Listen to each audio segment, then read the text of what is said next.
I woke up that morning feeling something I hadn't felt in years. Hope. Not excitement exactly, but something close. I don't usually care about birthdays. I've spent too many of them buried in work emails or pretending to enjoy half-burnt cakes. But this one was different. Mira had been whispering about it for weeks. My wife, the same woman who once forgot our anniversary, had been oddly affectionate lately. She even bought me a new blazer last weekend and said, "It's for your big day." When I asked what that meant, she just smiled. Wait and see. My parents were in on it too. My mother, Teresa, had called me twice that week. And Teresa does not call without a reason. "Don't you dare make plans for Friday night," she warned me in that dramatic tone of hers. "We've got something very special planned." My father, Harold, the king of sarcasm, even looked serious when he called the day before. "Don't eat lunch tomorrow." Trust me, that alone was enough to raise suspicion. So I blocked out my schedule, cleared my calendar, and even turned down a dinner invitation from Malik, one of my oldest friends. "It's my 45th, I told him. "I think my family's actually doing something for once." He teased me. "Of course miracles do happen, huh?" Around 4 p.m., Mara texted me. "Dress nice. You'll love it." I smiled at my phone like a schoolboy. I had picked out a rooftop bar I always loved. Overlook Lounge. A cozy, stylish place with city views that make you feel taller than your problems. The kind of place where for a few hours the world slows down. I arrived early. The staff had my name on a reservation list. Private booth, corner view, bottle service. Someone had gone all out. The hostess led me to a beautifully set table. Candles, chilled champagne, name cards. I assumed guests were just running late. My phone had no missed calls. I texted Mira here. "It looks amazing." No reply, so I sat and I waited. 30 minutes passed. I opened the menu. I didn't want to seem nervous, but the server could tell something was off. "Would you like to order while you wait?" he asked politely. No, I'm good. Just waiting for a few people," I said. An hour. I started to feel cold even though it was warm. Not from the weather but from something inside. That kind of chill that creeps into your chest when the facts start forming a picture you don't want to see. I tried calling Mira. Straight to voicemail. I called my mom. No answer. My dad, same thing. Then my phone buzzed. New message from Mira. It was a video. I tapped it thinking maybe they were late and this was a funny prelude. Maybe they were in the parking lot. Maybe they were walking in now with balloons and some silly speech. No. The video started with sunlight reflecting off Venetian water. Gondolas drifting, laughter. Then Mira appeared in the frame, wine glass in hand, looking radiant and unbothered. My mother was behind her raising a glass. My father, oddly cheerful, clinked his wine with Brent, my cousin. Mira smiled directly into the camera. To Julian she said, "He's probably wondering where we are." Surprise. Everyone burst into laughter. "He won't be hurt by this," Mira added, tossing her hair like she was in a commercial. "He'll be fine. He always is." The camera panned to a group toast. Cheers, clinks, wide smiles. Then the video ended. I sat there in complete silence. The hum of nearby conversations suddenly felt like static. The clink of other people's glasses like sirens. It wasn't just that they were gone. It was that they had planned this, planned to vanish, planned to laugh. On my birthday. They didn't forget. No, this was intentional. I looked around at the table again. How stupid I must have looked to the staff. To anyone who saw me dressed in that new blazer, thinking I was the guest of honor, I took a deep breath and told myself not to react. Not here. Not now. The server returned. "Shall I open the champagne, sir?" I stared at him for a second too long. Then I nodded. "Yeah, open it. If they wanted to leave me alone on my birthday, fine. But I wouldn't give them the satisfaction of breaking down in public. I would finish the drink. I would sit at this table and I would make a mental note of every detail because this wasn't just a surprise. It was a warning. They thought I wouldn't be hurt. They were wrong. But what they'd really misjudged was this. I wasn't going to chase them. I wasn't going to beg for answers. I wasn't going to yell, cry, or demand an explanation. Instead, I was going to remember how this moment felt. The weight of the glass in my hand, the sting of betrayal in my chest, the silence in my phone. I was going to remember this table, this view, and this night for the rest of my life. Because if this was their surprise, they hadn't seen mine yet. For a while I just sat there numb. The champagne was open now. It tasted bitter. Not from the grapes or bubbles but from the ache in my chest that wouldn't go away. I stared at the glass like it held answers. How long had they been planning this? How many times had I paid for dinner while they sat around a table laughing about the surprise? I kept watching the rooftop door, half expecting me to burst in and say, "Just kidding." But the longer I waited, the more foolish I felt. A waiter approached me again, this time with a quiet sort of pity in his eyes. "Sir," he said gently, "do you want to cancel the rest of the reservation? We could refund." "No," I said quickly, cutting him off. "Leave it. I'm still celebrating." I didn't even believe the words when I said them, but I said them anyway. Maybe because saying anything else would have felt like surrender. I poured another glass. My phone was still silent. No new texts. No follow-up message. Just the video still sitting there waiting to be replayed like a slap to the face. I could have left, gone home, curled up with a blanket and a headache in the soft glow of betrayal, but I didn't. Instead, I took a photo of myself smiling with the skyline behind me. I even raised my glass. A forced smile, sure, but I've worn worse masks in my life. I posted it to my story with the caption, "Still worth celebrating." I don't even know why I did it. Maybe to convince myself. Maybe to send a message. Maybe both. I took another sip. Time moved like syrup. At some point I stopped checking my watch. I told the waiter to bring food even though I wasn't hungry. I just didn't want to look pathetic. Sitting there with nothing but a half-empty bottle and a broken heart. That's when I heard a familiar voice. "Julian, what the hell, man? Are you here alone?" I looked up. Malik, of all the people to walk into that bar, it was Malik Johnson, college roommate. One time best man. The kind of friend you don't see for months but pick right back up with when you do. He stood there in a dark green shirt and jeans, eyes wide, holding a gift bag in one hand and his phone in the other. "I saw your story," he said, sliding into the seat across from me. "Thought it was a joke." "It's not," I muttered, trying to smile. Apparently the joke was on me. He didn't laugh. Instead, he looked around, took in the fancy table, the unopened desserts, the extra seats. "So where's Mara?" "Your folks in Venice," I said flatly. His eyebrows shot up. "What?" I handed him my phone. He watched the video in silence, his mouth slowly twisting into a tight line. When it ended, he set the phone down and said, "These people are out of their damn minds." I nodded but didn't speak because what was there to say? He stood up suddenly. "You're not spending this birthday like this. Not on my watch. I know a couple people in the building. Give me 15. I wanted to argue. Tell him I didn't want a pity party, but the truth was I didn't want to be alone either. So I just nodded. 15 minutes turned into 40. And just like that, my quiet shame-soaked table became something else entirely. Malik came back with 3 friends, 2 women and a guy from his office. They were loud, funny, and didn't ask too many questions. They bought another bottle. They danced to music from a nearby speaker. One of the women, Jasmine, insisted on taking a selfie with me. "You've got great cheekbones," she said. I laughed for the first time all night. More people joined. Malik posted something on his feed. Last-minute birthday bash for a real one, and tagged me. Soon a few more friends from work dropped in. I didn't know how it was happening, but the table filled up. People ordered appetizers. Someone ordered cake. A stranger handed me a cigar and said, "You look like you need this." And weirdly, I did. I started to loosen up. The music felt warmer. The food had taste again.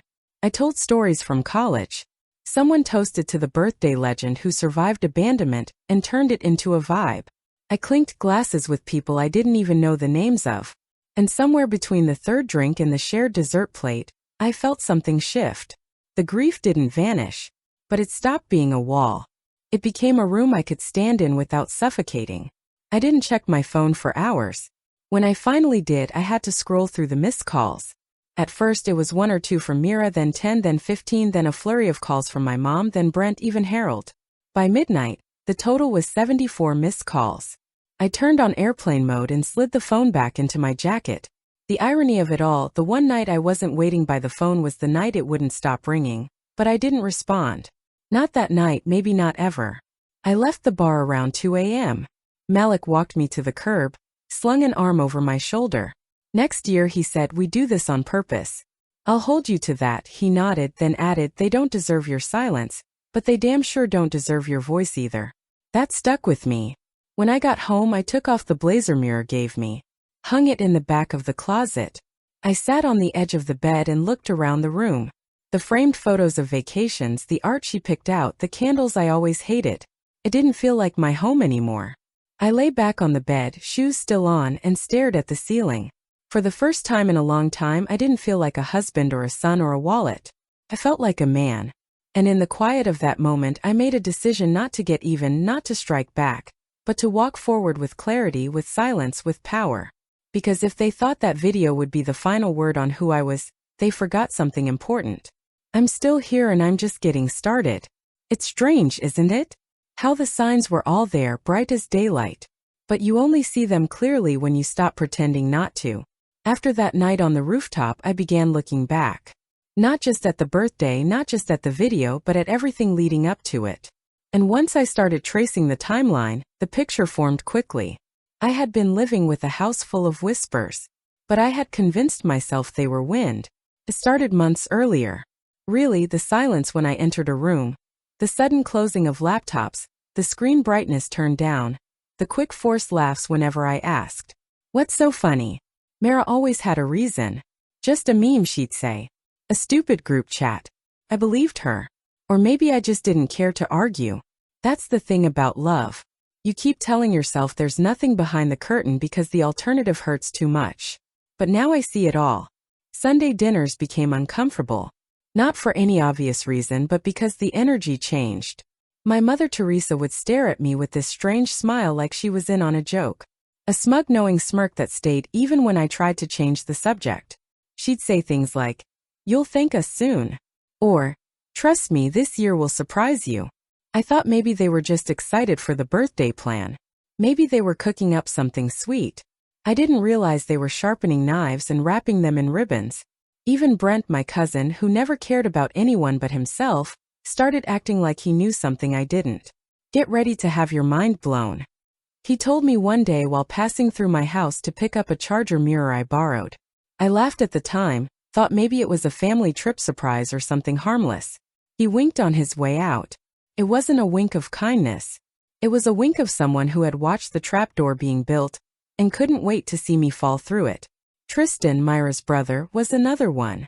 He had started skipping work more often. When I asked if everything was okay, he brushed it off with that lazy charm of his. Just enjoying life a little. He said, "You should try it too." Later, I found out he was skipping work to help Mira finalize travel bookings.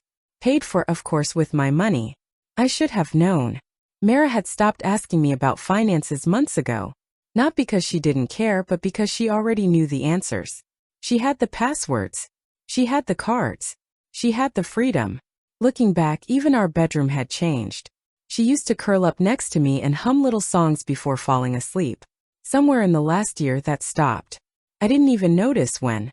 One night I looked up and realized I hadn't touched her in weeks, maybe longer. The warmth was gone. She started sleeping facing the other way, always with her phone close to her chest like a diary full of sins. I remember reaching out once, touching her back gently. She shifted forward away from my hand. "Long day," she said. That was all. There's this thing that happens when someone slowly stops loving you. It's not an explosion. It's erosion. A soft daily wearing down of affection, of connection. You don't hear it. You don't feel it at first. But one day you realize there's a hole where something used to be. A presence, a heartbeat, a soul. After the birthday disaster, I started moving through my own house like a stranger. Mara hadn't come back yet, but her energy was still there. The smell of her perfume on the couch pillow, her half-used hairbrush on the sink, her robe hanging behind the door. I would walk into rooms and still expect her voice, but there was nothing, just my own footsteps. And then came the emails. I started checking our shared desktop, the one in the living room. She'd gotten too comfortable. Didn't clear the browser history. Didn't close her accounts. That's where I saw it. The travel itinerary. Flights booked 3 weeks before my birthday. Hotel reservations in Florence. Group chat emails with subject lines like Operation Surprise Ghost. Photos of passport scans. Not mine, of course. Just hers, my parents, Brent's, and Tristan's. The whole group, every single one of them knew, planned, agreed, and not one of them thought to even send me a proper message. Just that stupid video. I remember sitting at that desk, staring at the screen, heart pounding like it was trying to fight its way out. My hand hovered over the mouse for a long time. My thumb kept flicking against the edge of the table. That nervous tick I get when I'm trying to swallow rage. I didn't cry, not because I didn't want to, but because I had nothing left. No tears, just this dry, aching hollowness. There was also a thread from Mira to my mother. Mira, do you think he'll get mad? Teresa, he doesn't get mad. He gets quiet. Then he moves on. Trust me, that one did it. That made something snap. That's when I realized who I had become to them. Not a husband, not a son, just a body, a source of money, a background character. Quiet, safe, predictable, easy to laugh at, easy to use. They thought I was weak because I didn't shout. Because I didn't throw things or slam doors. Because I made peace, stayed calm, paid bills, didn't pry. They mistook grace for passivity, dignity for weakness. But what they didn't realize is that silence, real silence, can be the sharpest weapon in the world. Especially when it belongs to a man who sees everything and says nothing until it's too late. That night, I didn't sleep in the bedroom.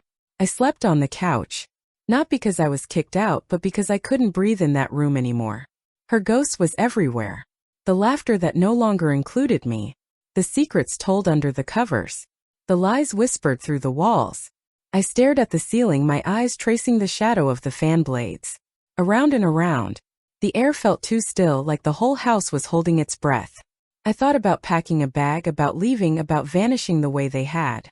But then I thought, no, let them come back to find me still here. Let them walk into this house expecting the same ghost, and find a man they never saw coming. The day after I found those emails, I sat at the kitchen table with my bank app open, scrolling through months of transactions like I was reviewing a crime scene. And maybe I was, because what I saw didn't just confirm my suspicions, it dragged them into the daylight and burned them into my memory. I had been funding my own betrayal quietly, willingly, stupidly. First, there was a $1,200 charge to a planning firm Mira had insisted was for my birthday celebration. I remember her saying it would be something small but elegant, just enough to remind you how loved you are. What she didn't say was that the planner specialized in international retreats. That same planner also booked travel packages for Florence and Venice, according to their website. I stared at the charge and laughed, a bitter quiet sound that echoed in the kitchen. Then there were the flights. 2 sets of tickets to Rome and Florence on the same day, booked weeks apart under the family travel account. That account had always been in my name. Always. It started when I began managing the finances after my dad retired early. My parents had trouble staying organized and I thought I was helping. Every time I paid their bills, booked their flights, or covered one of Brent's college debts, they acted grateful. Said things like, "Julian, we don't know how we'd survive without you." Now I knew the truth. They could survive without me just fine. They just couldn't exploit me without my help. For $1,860. That's how much had been spent in the last 10 days. Flights, hotels, a wine tasting in Tuscany. And it was all there in black and white, not hidden, not masked, just sitting in plain sight like a slap across the face. Mira never asked permission. My mother never said a word. Brent, of course, never thanked me. He never even texted. Why would he? I was just the wallet, the machine, the quiet guy in the corner whose money solved everyone's problems. That night, I walked into our bedroom and stared at Myers' vanity. On it sat a necklace I bought her for our anniversary, a delicate gold piece she had gushed over at the store, but hadn't worn once since. I picked it up, turned it in my fingers, and for a moment imagined handing it back to her and saying, "Here, this is the last thing you'll ever get from me." But I didn't. Not yet. Instead, I opened her drawer and pulled out the little blue folder she kept our joint financial files in. I flipped through receipts, statements, scribbled notes. There was one from 3 months ago, a spa package for 2. Mira said she went with a friend named Alina. But now I knew better. There was no Alina. There never had been. Just like there was no mystery planner or secret party. It wasn't just the spending. It was the way they all expected I wouldn't notice. Like I was too dull, too distracted, too forgiving. Mira used to joke that I had the soul of an accountant. Organized, careful, detached. What she didn't know was that accountants don't forget. They remember every cent, every line item, every betrayal disguised as a favor. I sat in the levee. The hum of the refrigerator was the only sound. I thought about all the things I had paid for over the years. Myra's car, the down payment on Brent's apartment, the luxury cruise my parents took last summer. I had justified it all as family, as love, as support. But that's the trick, isn't it? The people who hurt you the most are always the ones who tell you they need you. I checked the credit card logs again. There it was. Another purchase Mira made just 5 days before they left. A boutique shop in Florence. A deposit. She hadn't even left the country yet, but had already paid for a dress she planned to pick up overseas. I leaned back in the chair and let the air leave my lungs slowly. This wasn't carelessness. It was confidence. She knew I wouldn't question it. She knew I wouldn't stop her. That's what hurt the most. I opened the browser again, searched the boutique. There was a photo of the shop tucked into a cobblestone alley, glowing with warm lights and romance.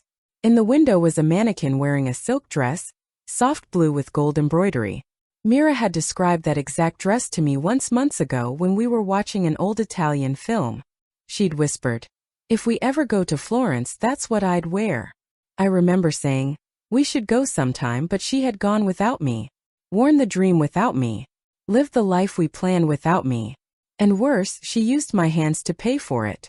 That night, I sat in the bathroom staring at my reflection. I didn't cry. I didn't yell. I just looked long and hard. My eyes were tired. My face drawn. My mouth downturned even in rest. But beneath all that weariness, I saw something new. Resolve. I realized something no one had ever told me growing up. Sometimes love blinds you. Not because it's bright, but because it's quiet.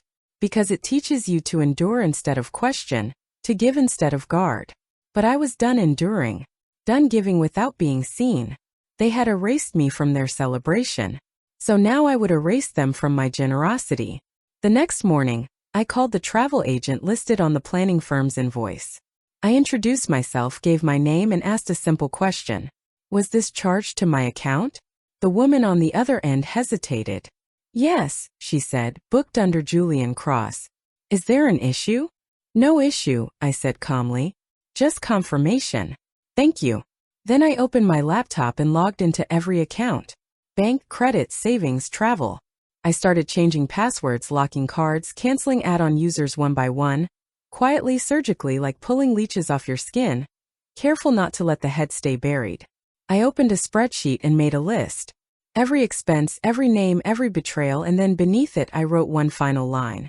No more. They forgot to thank me because they never thought they'd need to. Now they're about to remember why they should have.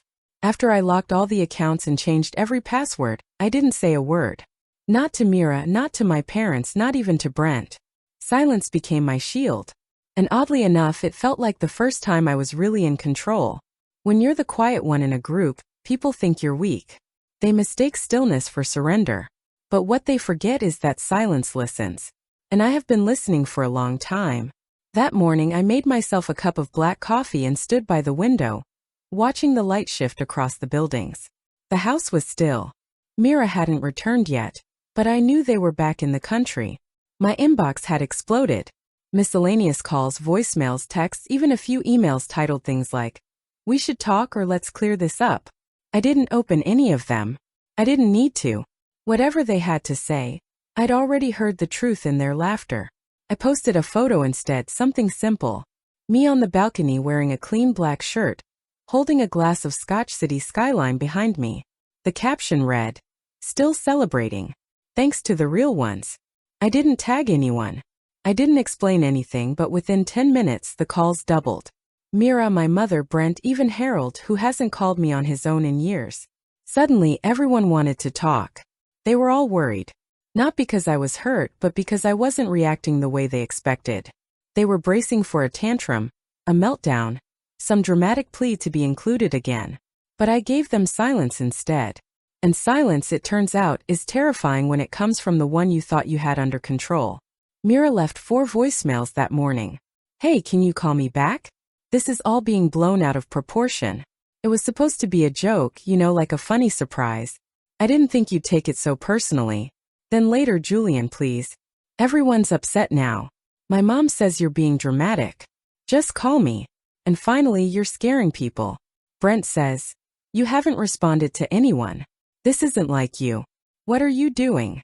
I stared at the phone for a long time after that one. What am I doing? I'm thinking. I'm watching. I'm giving you the quiet you thought you wanted until you realized it meant you were no longer in control. Teresa, my mother texted. We were only trying to shake things up.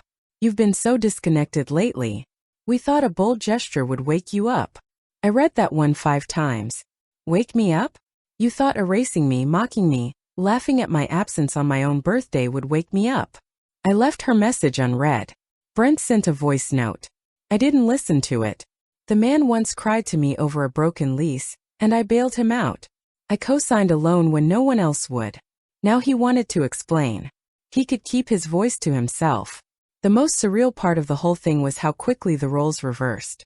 I used to chase their approval, try to be the reliable one, the steady son, the helpful husband. Now with one quiet post and no responses, I had all of them rattled. I walked around the house that day and realized how different everything looked in silence. The dining room table where we had shared dinner suddenly looked too polished, too staged. The couch we cuddled on during movies felt cold, too neat. The hallway photos, smiling vacations, posed portraits felt like fiction. It's amazing how quickly love can rot when you finally see the mold beneath the paint. I sat at the desk and started organizing everything. Legal documents, account records, passwords. I made copies, put them in a separate folder, and locked it away. I wasn't just cleaning house. I was clearing space for clarity, for change. That evening, I received a text from Malik. Malik, just saw your post. Proud of you, man. Let me know if you need anything. That was it. Simple, clean, real. I replied with a thumbs up and didn't feel the need to explain. He knew some friends don't need backstory. They just understand the temperature of silence. Around 8:30 p.m., Mara called again. I didn't answer. She left another voicemail. Julian, I just landed. I'm heading home. Please don't make this ugly. That made me laugh out loud. I was making it ugly. I poured another scotch and sat down in the den. I left the lights off. I wanted to sit in the quiet to hear the pulse of the house as it used to be. Before the lies started piling up like dust. Before love turned into obligation. Before trust became debt. I could hear my heartbeat in my ears. And for once it wasn't racing. I was calm. That night, I drafted a document outlining every financial account I planned to restructure. Myra's name would be removed. Automatic payments for anything with her name or her family's would stop.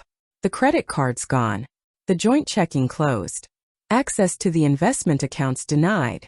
It wasn't about revenge. It was about respect. I wasn't punishing them. I was simply correcting a mistake, one I'd let fester for too long. By midnight, I had a list of everything I controlled and everything I would sever. I labeled the list reset. And that word felt powerful. They thought silence was surrender. But they forgot what silence really is. Preparation. The thing about being underestimated for so long is that eventually people forget what you're truly capable of.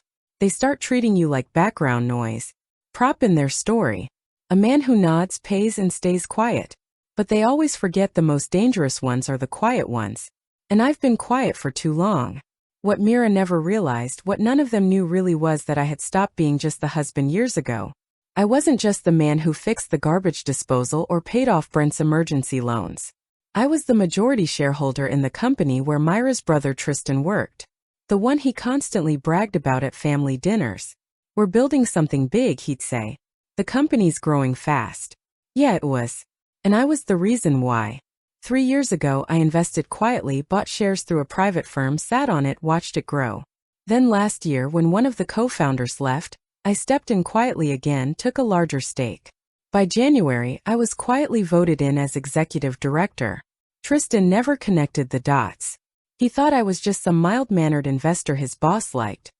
He never knew I was the one signing his bonus approvals, his time-off slips, his promotions. So, imagine my expression when I got an internal HR alert.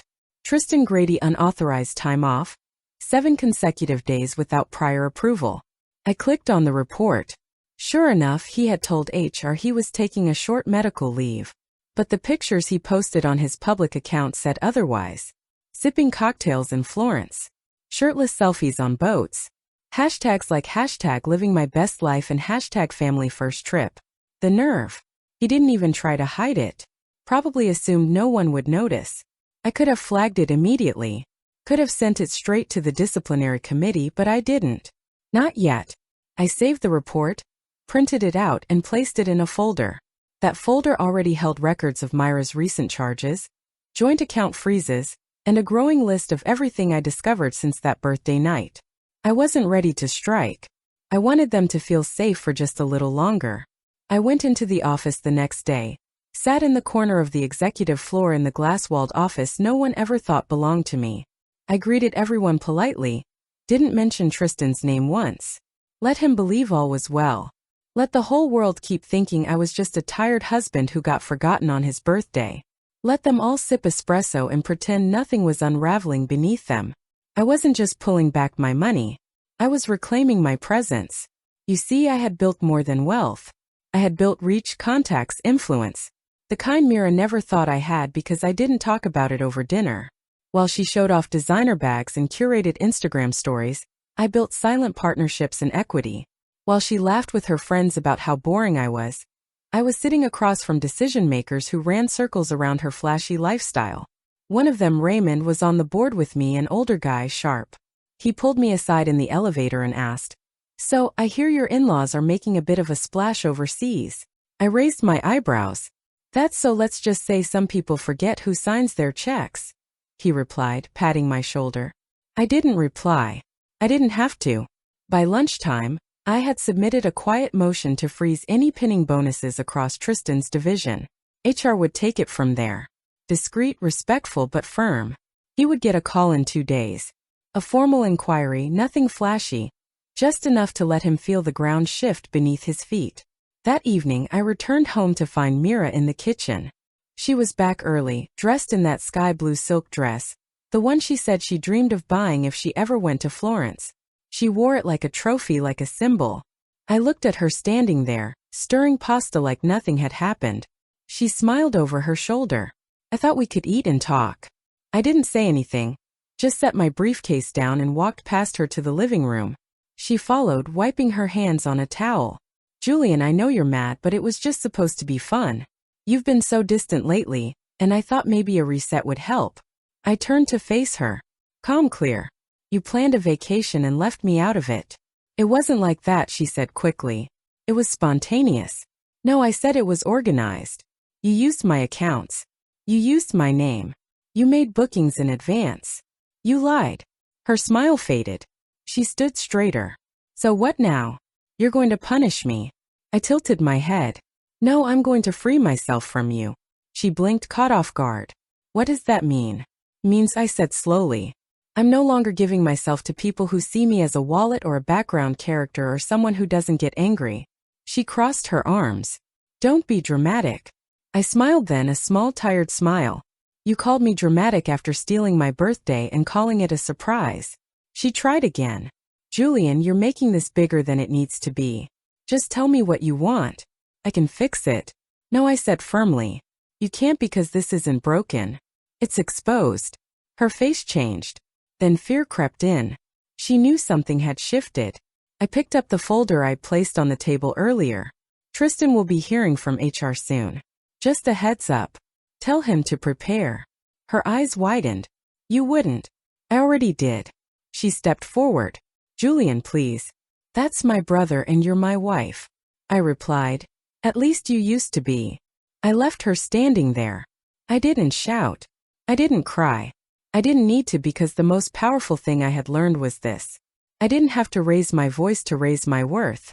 3 days after the video, 3 days after the rooftop dinner I spent alone, 3 days after I froze accounts, documented every betrayal, and went completely silent.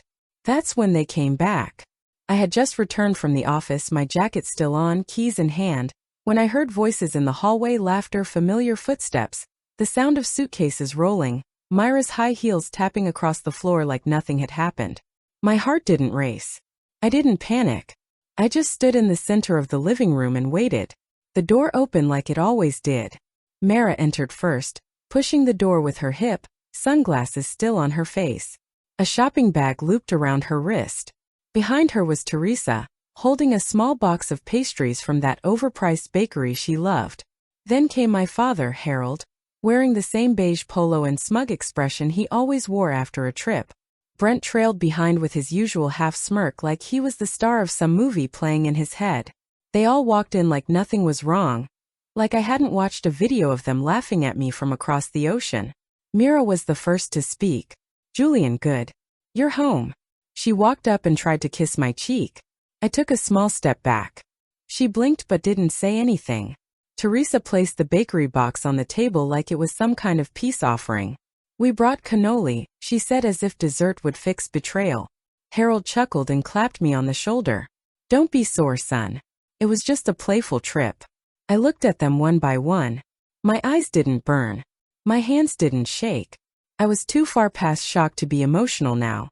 I was in that place beyond pain, where clarity lifts, where truth hits so hard it knocks the feeling out of you and replaces it with purpose. "Julian," Mara said again, her voice softer this time. "We wanted to surprise you. We thought it would be funny, to flip the script, show you that you don't always have to plan everything." She smiled like she was offering me a gift. "We even recorded a video. You saw it, right?" I nodded. "I saw it." Teresa spoke next. "You've always been so closed off, so we thought maybe a bold gesture would get through to you. We didn't think it would hurt you. You're not sensitive." Harold jumped in. "Let's not blow this out of proportion. It was one weekend. A little trip. We're back now, aren't we?" I didn't move. "You left me alone on my birthday," I said quietly. "You lied. You laughed about it. You used my money to do it." Brent shifted awkwardly. "Come on, man. Don't make it weird." I turned to Mira. "How long did you plan it?" She hesitated. "Few weeks. 3 months," I said, holding up my phone. "I've seen the travel confirmations, the emails, the bookings." Her face dropped. Teresa looked uncomfortable now. "You went through her things?" She asked like that was the crime. "I managed the accounts," I said. "All of them. The only reason you flew to Venice in business class was because I paid for it. You didn't even try to hide it." Harold scoffed. "You're acting like a victim." "No," I said, taking a step forward. "I'm acting like someone who finally woke up." They went quiet. Mira stepped forward again, placing the shopping bag gently on the table. "Julian, please. You're blowing this up. We're your family." "No," I said again. "You're people I gave too much of myself to, and you took advantage of that. All of you." Teresa sat down slowly, hands placed in her lap. "You're being emotional." "No," I said, voice steady. "I'm being clear." I picked up the folder I had placed on the counter earlier that morning. Inside were printouts, account closures, suspended cards, legal notices. I slid it across the table. "What's this?" Mira asked, picking it up. "Your access to our accounts is revoked," I said. "All of it. You'll need your own card, your own plan, your own money." Her mouth opened but nothing came out. Brent grabbed one of the pages. "What is this about Tristan?" "He took an unauthorized leave from work." I said company policy requires consequences. "And since I oversee executive decisions now, he suspended pinning review." Teresa's jaw dropped. "You wouldn't." "I already did." Harold stood up. "You're making enemies in your own house." "No," I said, "you're in my house and you've been treating me like a stranger for years." Myra's voice cracked. "Julian, what are you saying?" "I'm saying you erased me from the one day that meant something. You stood there on video and said I wouldn't be hurt, that I'd be fine. Like I was just decoration background. Some fool who funds your vacations and asks no questions."